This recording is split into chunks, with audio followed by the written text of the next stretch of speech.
Okay, today I'm going to show you how to replace the laptop screen on a Gateway model ID49C07U unit. First thing I'm going to do is I'm going to close my lid here and I'm going to remove my battery. On the back side is a simple slide to release the battery.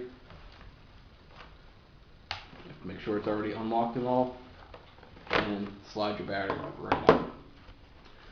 Flip my laptop screen back over, and on the computer screen here I've got two screws which are covered over, so I'm just going to pop those right off. I have my flathead screwdriver and we'll also need a Phillips head screwdriver here.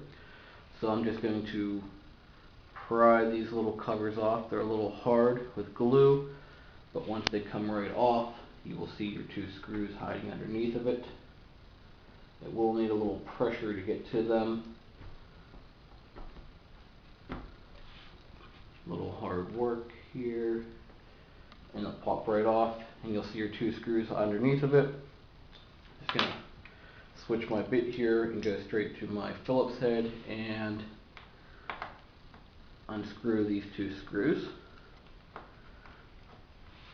I'm going to set them off to the side here so I know where they're at.